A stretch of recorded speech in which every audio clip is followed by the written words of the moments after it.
Olá, olá, olá! Rabiscos começando mais um dia. Eu, Tadeu Rodrigues, com a bancada caprichada. Hoje, Jéssica Balbino e Matheus Leitão. Tudo bem, Jéssica? Tudo bom? Como é que passou a semana? Passei super bem, com muita correria, muita loucura, mas tudo certo. Pronto para mais um episódio. E você? Bem também, passei bem, correndo bastante, trabalhando muito, mas tô muito feliz porque hoje a gente tem aqui com a gente o Matheus, que a gente falou do livro dele praticamente todos os episódios anteriores. Ô, Matheus, você já é um participante cativo aqui do podcast, Seja tá? bem-vindo, Matheus. É quase seu já. Poxa, obrigado, fico feliz aí, que bom estar aqui com vocês aqui. Obrigada por ter aceitado o nosso convite, por estar aqui com a gente, tá? Valeu. Só apresentando o pessoal, o Matheus Leitão, que é jornalista. A gente falou muito do Matheus no episódio que a gente falou sobre resistência. Eu até te mandei o link, Matheus, não sei se você chegou a ouvir na época. A gente falou muito do seu livro, Em Nome dos Pais, que foi muito oportuno, foi um pouquinho antes da eleição, onde a gente teve bastante discussões aí a respeito de ditadura e tudo mais, então foi muito presente aqui.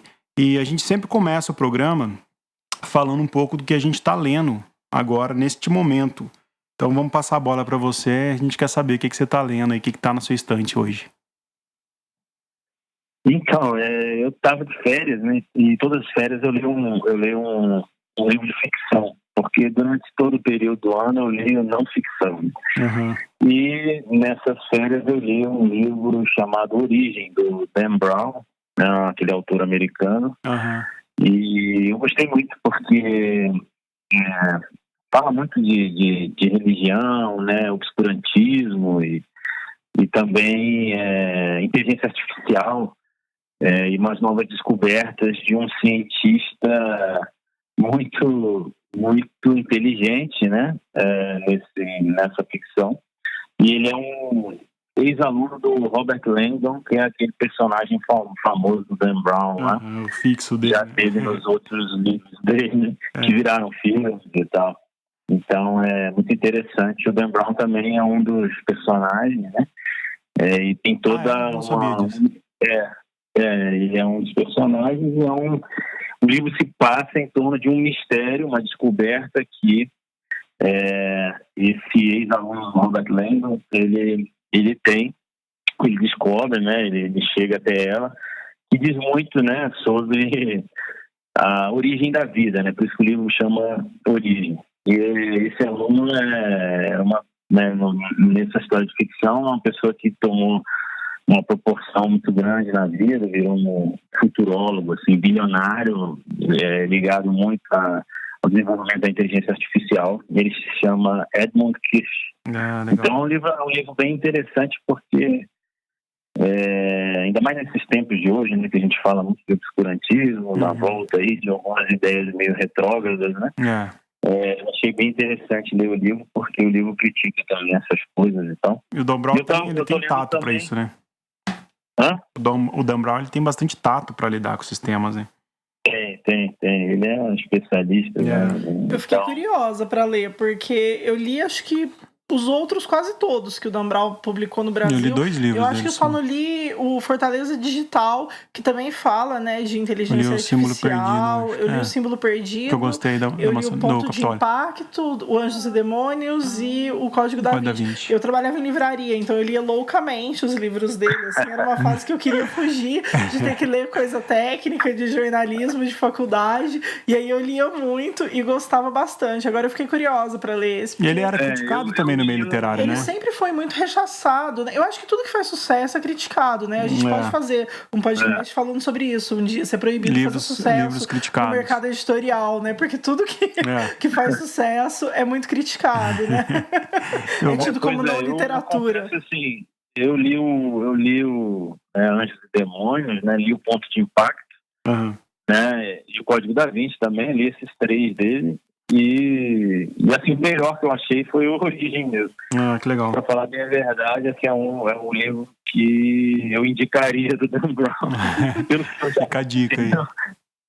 Você falou que você estava lendo outro, qual que é? Interessante.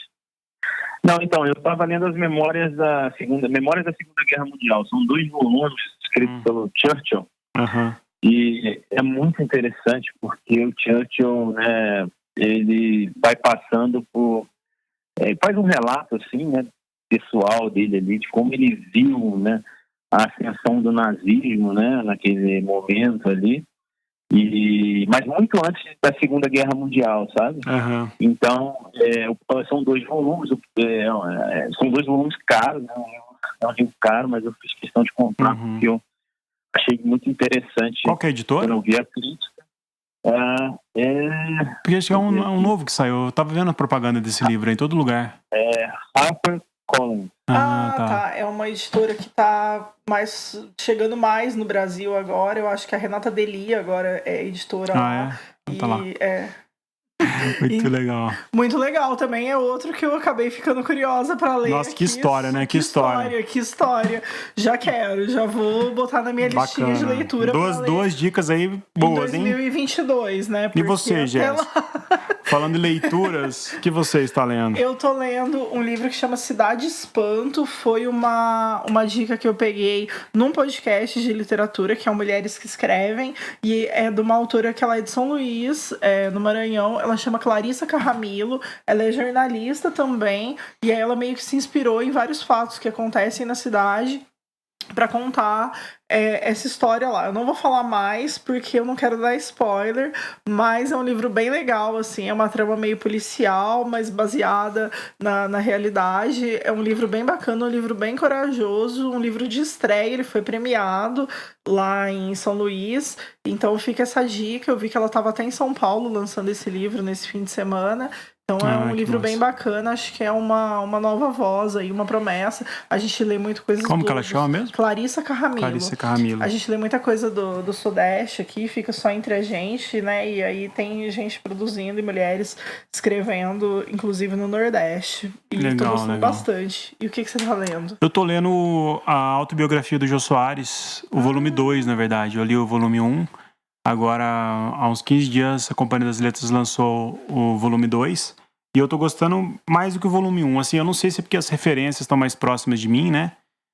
Eu consigo visualizar hoje muitas entrevistas que ele fala, muitos acontecimentos que o Jô Soares fala lá. Eu consigo entrar no YouTube e dar uma busca e ver. Tem até um caso interessante, que em 92 o Jô Soares fez uma entrevista com o Caetano. E pela primeira vez o Caetano contou um dos motivos da prisão dele, que teria sido pelo jornalista Juliano Randal, que teria comentado num programa dele, que num show feito na Sucata, no local chamado Sucata, que eles faziam show, o Caetano e o Gilberto Gil abraçaram a bandeira nacional com chacotas, fazendo piadas, e isso foi motivo de se instaurar um inquérito policial. O Juliano Randal foi ouvido e parece que ele deu o depoimento confirmando isso e teria isso motivado a prisão do Caetano e do Gil. Foi uma bomba na época que levou o Jô Soares logo no outro programa, na semana seguinte, a chamar o Juliano Randal para dar a versão dele. Ele até confirma isso, mas ele fala que foi um erro da produção dele, porque o Caetano falou que isso não aconteceu. E ele fala que chegou uma nota para a produção dele e ele simplesmente leu a nota e fez uma crítica à nota, que foi o que ocasionou a prisão dos dois. E ele fala que se ele soubesse a repercussão que teria e a prisão, ele não teria feito esse comentário. Então foi um negócio marcante que eu vi o Jô Soares escrevendo. Ele é um autor que escreve com ele, esqueci o nome, que horror. Enfim, depois eu falo. E eu peguei e entrei nas duas entrevistas, assisti a do Caetano e depois eu assisti a do Juliano Randal. Então foi legal, porque a literatura está proporcionando isso. É um livro mais curto, assim, o primeiro livro é o dobro de tamanho, mas é um livro bem fluido de ler e já conta aí os bastidores da época da ditadura militar, na década de 70, conta também os bastidores da Rede Globo, como que funcionavam os primeiros anúncios, as primeiras compras televisivas, né, do interior. Então foi muito legal. É um livro bacana, fica a dica. Eu quero só falar que eu tomei bode da bandeira do Brasil. E só isso mesmo. E aí eu não consigo mais enxergar ela com os mesmos olhos. Vamos falar de um livro bomba agora, Jéssica. Vamos falar. De quem que é o livro? Agora eu fiquei interessado no seu livro aí. O do Jô Soares é bem legal, viu? Acho que você vai curtir também, Matheus. É bem massa. O também é bem legal. Acho que você também ia gostar por ter todo esse caráter jornalístico e investigativo. É bem massa. E também por se passar, sei lá, tipo, numa cidade que a gente sabe muito pouco. E o que a gente sabe, no geral, é uma coisa turística. Agora, né? O livro bomba chama Em Nome dos Pais. Mas não é um livro bomba. É um livro muito importante. Eu acho que tinha que ser obrigatório. Esse livro fez muito barulho na sua vida nos últimos tempos aí? Eu passei muitos anos, né, para escrever ele, deu muito trabalho, né? Foi um livro que faz parte da minha vida de uma forma muito profunda, né?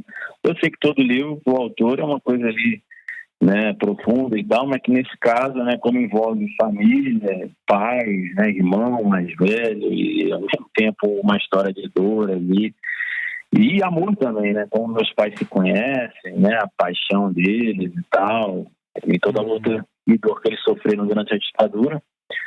Isso aí era, para quem lê o livro, né, sabe que eu falo lá que eu vou montando um quebra-cabeça na minha mente desde muito jovem. E o livro sai naturalmente, assim, né? Mas, ao mesmo tempo, foi necessário um certo sofrimento também para que ele fosse produzido por algumas situações que eu passo na caminhada. Você acha que esse tempo que você ficou demorando para escrever ele foi, de certa forma, um curso preparatório pelas críticas, para esse momento tão turbulento que a gente está vivendo, tão polarizado entre a ditadura militar e conceitos de ditaduras brandas, e a sua mãe, né, que é uma jornalista famosa, Miriam Leitão, que está aí sempre dando a cara, né, sempre quer falam bem, quer falam mal, estão sempre falando dela, foi também agredida, né, verbalmente nos meios sociais. Como que você acha que esse tempo todo foi um processo importante para você estar mais preparado para receber isso, ou é uma coisa que você não pensou nisso? Peraí, antes do Matheus responder, a gente não falou do que se trata o livro. A gente falou em todos os outros podcasts, a gente tá falando mas vai como que se a pessoa tá ouvindo só esse, né? O primeiro que ela clica. O livro do Matheus é um livro, ele é um livro jornalístico, ele o escreveu durante 10 anos, conta a história dos pais dele, que é a Miriam Leitão e o Marcelo Neto, e de como eles foram presos e torturados na ditadura, e ele refaz esse caminho, ele percorre isso até se encontrar com o delator, até se encontrar com o torturador, e vários episódios. Eu não posso falar mais para não dar todos os spoilers do livro, que eu sempre faço isso, mas é um livro muito sensível, um livro muito bonito e que tem várias passagens, inclusive conta a história de amor entre eles, conta e tudo aquilo que aconteceu ali na ditadura de 78, né, em diante. E agora sim, Matheus, você pode responder porque agora eu expliquei do que a gente está falando. A gente falou tanto desse livro que já está presumindo. Eu, assim, não sei se foi um curso preparatório. Na verdade, o que foi curso preparatório foram algumas reações de pessoas que eu procurei, né? Porque como eu vou atrás, o livro é dividido em 3 partes, e a primeira parte eu vou atrás do delator, né? A pessoa que era ali o chefe, né? Aquele que enfim, liderou a resistência dos meus pais contra a ditadura e de todos os seus colegas e companheiros, né, ali no início da década de 70, em Vitória, no Espírito Santo. Uhum. Eu primeiro vou atrás desse delator, né, e o delator era uma figura que tinha desaparecido, né, tinha entregue todo mundo, e ele era um operário, uma pessoa mais velha do grupo, e todos aqueles, meus pais eram estudantes, e todos os seus colegas eram estudantes aí da Universidade Federal do Espírito Santo, viam ele como um chefe, ele é um cara um grande líder, e o cara trai todo mundo, ninguém sabia por quê, e tinha ainda a suspeita de que ele tinha traído sem ter sofrido nada, nenhuma tortura, né, para usar uma palavra agora do momento, delação, uma delação premiada. Assim. E aí fica aquela suspeita, eu vou atrás primeiro do delator, depois eu vou para uma busca ainda mais difícil, que foi atrás dos militares, que participaram do inquérito policial militar que meus pais responderam, até chegar e descobrir os torturadores, a luta mais difícil que eu enfrentei. E durante todo esse processo, eu bati na porta dessas pessoas, né? Fiz entrevistas, encontrei o delator, encontrei um curador, que era um militar, um tenente, que era responsável, né, pela minha mãe, porque minha mãe, quando foi presa, tinha menos de 21 anos, naquele tempo precisava ter um curador, então eu tive frente a frente com o curador e depois eu tive frente a frente com um dos torturadores. E foi muito difícil, assim, porque as respostas em alguns momentos levavam se assemelham, vamos dizer assim, a muitas reações de pessoas durante essa última campanha eleitoral. Então, para responder a sua pergunta assim, mais claramente, acho que o processo, né, acabou, devido à reação de algumas pessoas que foram entrevistadas nessa minha busca, tendo um curso preparatório para o que ocorreu na eleição, né? Eu fui muito atacado também nas redes sociais, não no livro da minha mãe, porque ela tem uma visibilidade maior, né? Mas assim, foi muito... para mim, assim, que desde pequeno ouço as histórias da luta contra a ditadura, ainda mais, porque eu acredito e tenho, né, pesquisei, e a maioria das pessoas que lutou contra a ditadura nem pegou em armas, né? Como meus pais, ninguém lá de Vitória pegou em armas, a resistência deles foi pacífica, né? Foi fazer panfletagem, fazer, né, peças de teatro, conversas clássicas de Castro Alves, já que a gente tem um programa literário aqui, o poeta eternamente rebelde.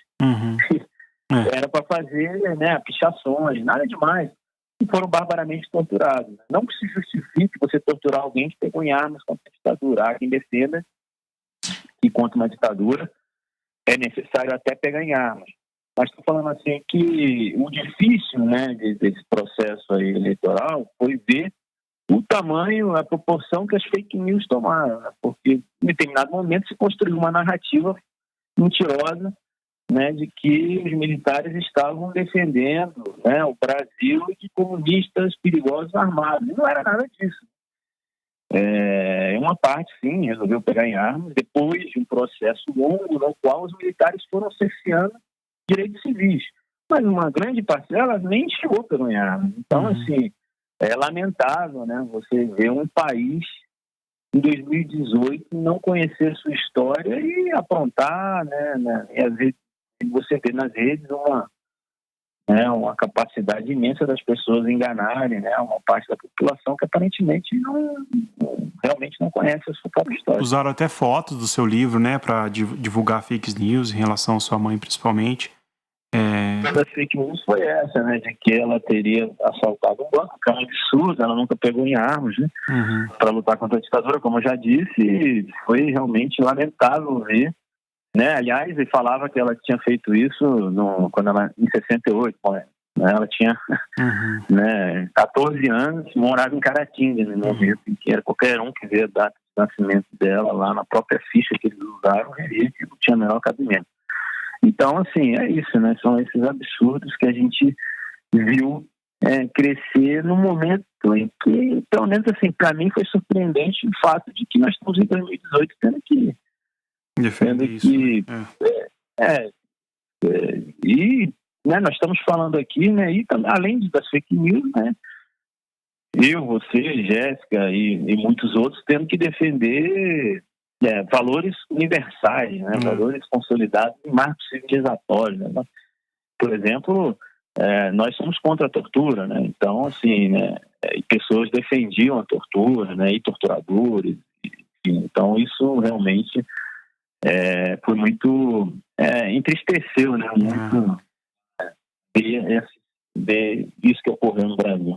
Matheus, o que assim eu observo e eu gosto muito é que teu livro é um livro muito responsável, jornalisticamente falando, né? É uma apuração muito rigorosa e você vai assim, a exaustão da checagem de tudo, ainda que seja uma história muito pessoal. E a gente sabe que quando é pessoal, tem todo um coração ali que está escrevendo e não é só uma apuração rotineira de uma notícia, enfim, X. E tem muito disso ali no livro, né? E aí você usa uma técnica de jornalismo que você estudou durante muito tempo, inclusive fora, e que eu acho que é muito legal, né? Que é o autojornalismo, que a gente chama aqui no Brasil.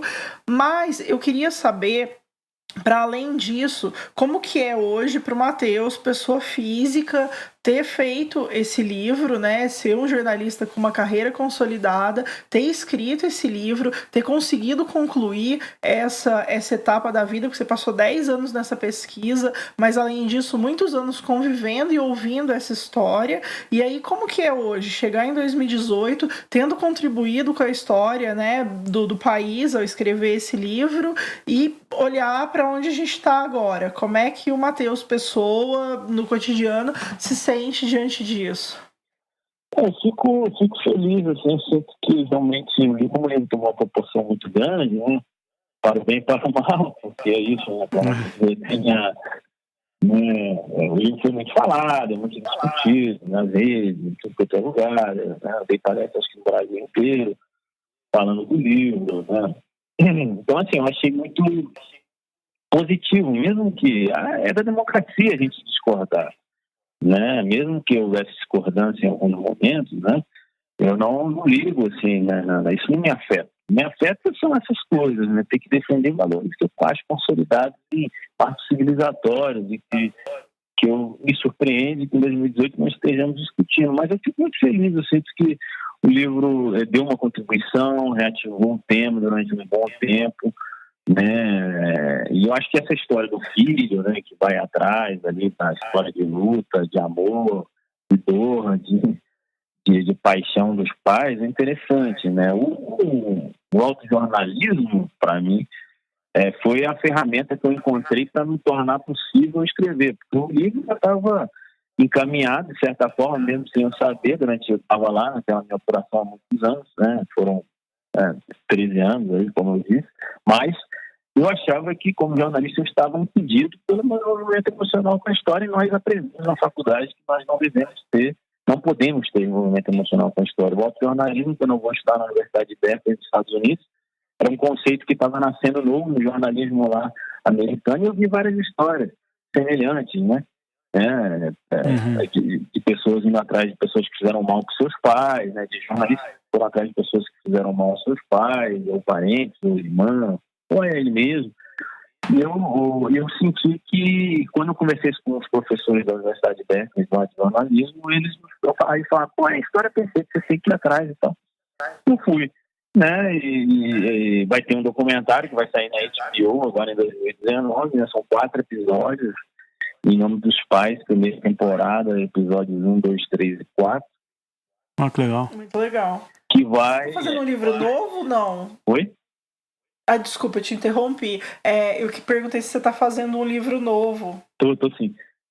Não, vai sair o documentário na HBO, vão ser esses 4 episódios, né? E vai ser assim, eu indo atrás, né? Porque o documentário é a história real. Eles estavam filmando enquanto eu ia atrás. Então, do torturador, do não sei o que. Acho que vai Nossa, vai ser muito legal. Vai ser muito legal mesmo, com certeza. Quero assistir. E o documentário, eu já vi, né? O resultado final, acho que está bem interessante. E também teve essa busca de ser muito correto na apuração sempre, né? Até porque, antes de falar do meu novo livro, você que, né, a gente já teve alguns momentos juntos, assim, acho que era importante, assim, eu sempre, né, obviamente, apuro com a maior precisão, tento fazer o máximo possível para evitar qualquer problema, mas nesse caso eu achava que eu ainda tinha uma responsabilidade maior. Eu estava contando, né, a história dos meus próprios pais, né, que sofreram violações de direitos humanos durante a ditadura. Eu achava assim, eu não posso errar o nome do meu professor. Eu imagino que o filho vai atrás e né, depois se descobre que estava errado, vai ser um escândalo. Então eu precisava, né, ser ainda mais preciso. Então eu demorei anos também por isso. Eu tinha certeza absoluta, várias pessoas checaram dados, tudo e tal. E eu confrontei todas as pessoas, né? Fiz questão de confrontar todas as pessoas. Um cuidado com a memória, né, dos teus pais, nesse caso, né?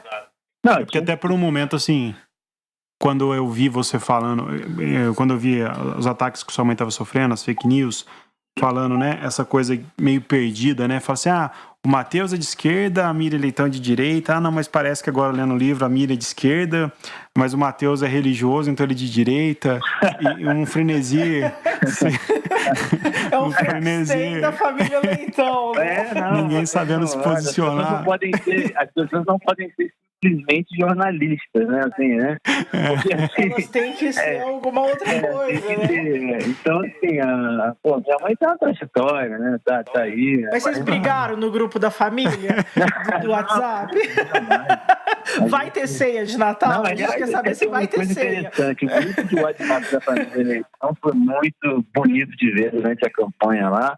Não só da minha mãe, eu, meu irmão, todo mundo, mas ver a solidariedade, sabe, familiar com os ataques que a gente vem sofrendo. Então foi muito legal. Assim, todo mundo ficou junto, unido, e aquela coisa, a gente lembrando do meu avô, muito, né, que era um pastor presbiteriano, né, no interior de Minas Gerais. Você até postou uma frase ontem, eu acho, no seu Instagram, não sei se foi ontem ou hoje, uma frase que alguém postou, eu gostei bastante até. Ele falava eu não lembro o teor certo.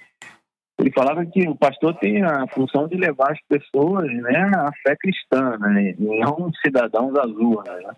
E ele sempre foi uma pessoa muito coerente, né? E quando minha mãe sai da prisão, eu conto no livro.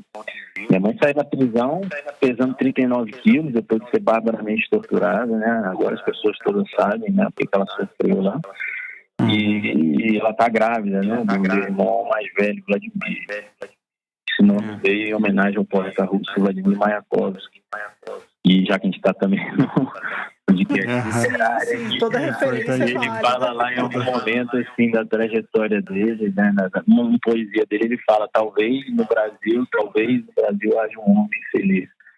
E eu até brinco que certamente não era meu pai naquele momento em que ele estava preso, e certamente, né, ou depois, quando ele ficou 9 meses numa solitária com a luz ligada de noite e dia por 9 meses.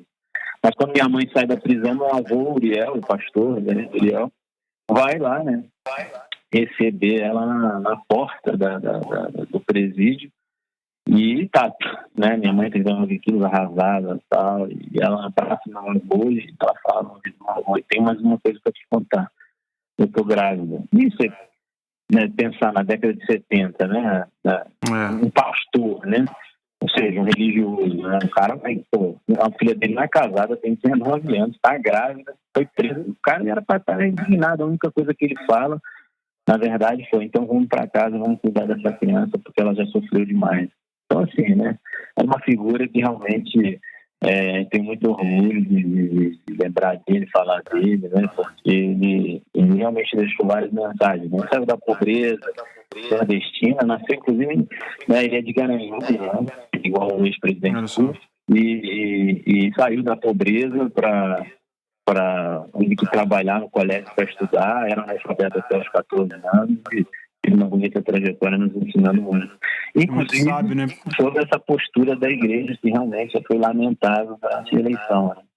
Então... porque hoje virou um palanque, né? A gente vê o fanatismo religioso. Não, e um palanque do mal, né? Porque se é um palanque que sei lá, te leva um candidato X, mas sei lá, um palanque que defende a tortura. Religiosos falando que a tortura foi necessária, né? Naquela época. Que defende, enfim, segregações e tudo mais, é muito complicado, né?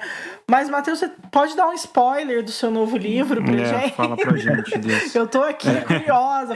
Só conta o final, só. Eu fugi para não responder, mas a gente não consegue tirar a informação. Dá um spoiler qualquer, assim. Manda alguma aí.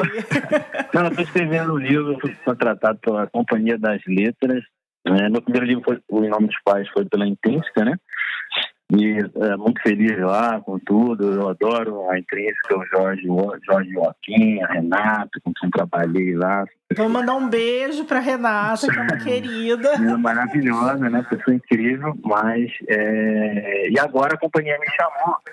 É um livro dentro de uma coleção, né? Que é a coleção que a Heloísa Starling, brilhante historiadora Heloísa Starling, que eu tenho o maior respeito, a curadora, né? E que já foram escritos alguns bons livros, né? Então eu estou com uma responsabilidade grande. É a coleção Arquivos da Repressão no Brasil, não sei se vocês já viram, o Lucas Figueiredo já escreveu um. Sim, eu vi ontem esse livro do Lucas Figueiredo e fiquei até curiosa para ler, mas ainda não peguei. Eu vi falar. O dele é Lugar Nenhum, Militares e Civis na Ocultação dos Documentos da Ditadura, mas tem também o Fuzis e as Flechas, né, do meu querido amigo Rubens Valente, um brilhante repórter investigativo. Para mim, hoje, o repórter investigativo mais importante em atividade no Brasil é o Rubens Valente, e ele escreveu esses fuzis e as flechas dentro dessa mesma coleção, Arquivos da Repressão no Brasil. Eu estou indo atrás também de uma documentação. A gente tem acesso a uma documentação. Na verdade, a editora Heloísa que me procuraram com a documentação, e eu estou fazendo um trabalho de reportagem em cima da documentação, uma documentação que eu acredito que vai gerar o pessoal vai falar muito dela quando a gente publicar o livro, né? É uma documentação que fala também do período do regime militar aqui no Brasil, com revelação de novos fatos, né, de como, vamos dizer assim, os militares fizeram toda a repressão aos movimentos de esquerda que se multiplicaram, né, em várias vertentes, né, seja através de luta armada ou não, na luta contra o regime, né? Então é um livro muito legal, já estou curioso também. É um livro aí. Nós estamos. Eu tô voltando. Até você falou foi um super spoiler, na verdade. Foi um spoiler digno aí de. Foi um spoiler tô voltando, inclusive, para falar até um pouco, eu tô voltando, inclusive, de uma viagem, eu passei 3 dias em Minas Gerais, no qual eu fiz entrevistas para o livro. Entrevistas bem ricas aí sobre o que ocorreu naquele período aqui no Brasil. Vamos dizer. A série da HBO tem data para estrear já, não? Não, eles estão decidindo, inclusive, agora, nesse mês de dezembro, porque a grade horária da HBO é muito grande, né? Então eles estão lá colocando e definindo quando que vai estrear, né, na grade horária. Espero que seja no primeiro semestre. Eu estou ansioso para que saia logo o documentário. Enfim, achei que ficou bem interessante. Acho que vai ser bem rico também. Vai ser legal. Então, uma grade é muito grande, eles ainda estão demorando ainda para definir tudo, mas já acho que chega a definição da data e eu passo para vocês. Vai ser legal ver de perto, assim, né? Visualizar também. Fazendo um gancho com a pergunta que a Jéssica te fez agora há pouco, foi muito comum é impossível não falar desse movimento político que está tão recente, tão pulsando dentro da gente, né? Foi muito comum eu ver pessoas que eu admiro, pessoas que eu tenho como pessoas fortes de opinião, sentirem medos. Vi 2 amigos desativarem redes sociais, vi amigos fazendo terapia por conta de medo, por conta de ameaça que sofreu. Uhum. Você sentiu algum tipo de medo, Matheus? E em algum momento você falou assim, quando, por exemplo, usaram do seu livro para atacar sua mãe, seu pai, em algum momento você sentiu um arrependimento? Falou, nossa, eu não devia ter falado, não devia ter feito? Ou não? Você estava realmente preparado psicologicamente para tudo isso? Olha, eu nunca sofri tantos ataques quanto eu sofri por conta, né, uma trajetória de um repórter em Brasília que fez reportagem de investigação, no meu caso, né? Não que isso, né, porque eu seja um grande, mas assim, é natural que você que eu estou aqui há 20 anos em Brasília, né, fazendo isso. Eu fiz reportagem sobre todos os partidos, né, quase, e seus líderes. E nesse período, obviamente, eu fui atacado, ameaçado em alguns momentos e tal, mas nada foi tão violento quanto nesse último período e no pós-livro, né? Eu não me arrependo de ter escrito o livro, mas eu deixo aqui um conselho para quem quer envolver-se numa trajetória como essa, de buscar uma história de dor ou uma história de um passado sobre sua própria família. É algo muito pesado, algo que mexe muito, assim, né? Então eu procurei aconselhamento aí, e também procurei ajuda de psicólogos, né? Não estou querendo fazer nenhum drama aqui, mas eu achei que foi muito importante para mim. Num período que eu estava escrevendo o livro, eu comecei muito com uma psicóloga, uma psicanalista chamada Raquel Rocha, e depois agora com uma que chama Maria Ida, nesse processo todo de ataques que a gente sofreu. Eu sofri ameaças, né? Então, assim, nas redes sociais, algumas delas eu tornei pública, outras não. E algumas eram, assim, né, de uma coisa, assim, covarde, né? Triste de ver, assim, né? E que você fica realmente... Não temi assim, porque não aconteceu nada específico, mas confesso que foi bem difícil, assim, né? Esse momento, assim, eu não nego quanto que foi difícil, não. Mas eu tenho... Matheus, eu costumo brincar que todo bom jornalista faz análise, já foi processado e recebe ameaça. Porque se isso não estiver acontecendo, você está fazendo alguma coisa errada. Você não está mexendo nas estruturas. Você não está fazendo o seu serviço certo. Graças a Deus. Porque você fala pra mim que você não foi, eu ia derrubar essa entrevista agora. Eu não perdi os processos. Mas graças a Deus que você foi processado. Porque o jornalista que não foi, eu falo, gente, como não? E posso dizer que fui processado e atacado nas redes sociais, tanto por pessoas, vamos dizer assim, ligadas à linha de esquerda como de direita, né? Então, tá perdido, cara. Esse processo. Então, assim, você tá perdido. Eu fico até meio... Assim, é uma coisa que a gente vai se acostumando. É óbvio que nada... pela proporção do que aconteceu recentemente, né? Porque até extrapolar todos os limites, assim, que é uma mensagem que era uma crueldade, né? Sem tamanho, assim. E eu vendo pessoas que se sentem ameaçadas, né? No meio desse processo todo, porque eu vi, senti na pele como foi isso, né? Então eu entendo perfeitamente os sentimentos dessas pessoas que você citou aí, porque realmente foi lamentável isso que ocorreu, né? E assim, eu vou fazer um parênteses, já que a gente falou disso aqui rapidamente, assim, você falou que eu sou uma pessoa que tem fé, e eu tenho mesmo, né? Durante muito tempo eu corri, né? Meu avô vivia falando para mim, Matheus, você tem que, quando ele estava vivo, ele falava, ele nem chegou a ver, eu acreditava, entendeu? Esse negócio de Deus é para você, aí eu falava para ele, isso aí não é para mim, entendeu? Mas assim, acho bonito, ele falava que eu ia no culto, ele me botava sentado lá na frente, lá. E eu via que tinha algo diferente na vida dele, mas eu demorei muito para aceitar.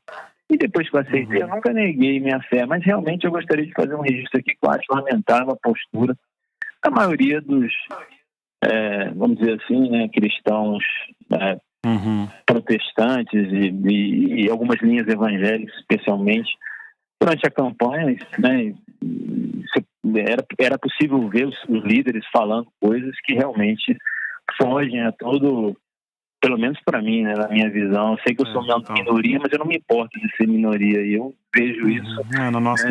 Eu vejo isso como um absurdo, as pessoas usarem a fé para fazer propaganda para um ou outro candidato, um determinado candidato. Mas mais do que isso, é isso que a Jéssica falou, né? E as pessoas, né, todos os limites, né? O valor cristão maior é o amor, né? E a aceitação, né? O perdão, e as pessoas parecem que esqueceram isso, porque viviam com a espada na mão. Até brinquei outro dia, veio na minha mente uma história bíblica lá, que, né, Jesus, quando ia ser Pedro, veio um guarda chamado Malco, e aí Malco chega para prender Jesus, Pedro dá uma espadada nele lá e cai a orelha de Malco, Jesus fala para Pedro, mas que isso? Pedro bota a orelha de volta, faz um milagre, a orelha dele lá volta, né, segundo a história bíblica, e Jesus vira para Pedro e fala, Pedro, parece que você não entendeu nada, né? Ele não falou isso, Jesus, mas era isso que ele está querendo dizer, parece que você não entendeu nada esse tempo todo que você ficou comigo. Quem viver pela espada vai morrer pela espada. Então a igreja não entendeu, né, pelo menos uma parcela grande não entendeu que parece que eles estão nas cruzadas de novo, né? Fazendo um discurso realmente revolta, porque revolta, eu tô falando isso porque revolta realmente quem tem uma visão, vamos dizer assim, né, não dessa igreja com a espada na mão, mas da igreja que revela um amor e aceitação das pessoas e diferenças, né? Então, assim, realmente foi muito triste ver aquilo tudo que ocorreu aqui no Brasil, né? Sem dúvida. Naquele período.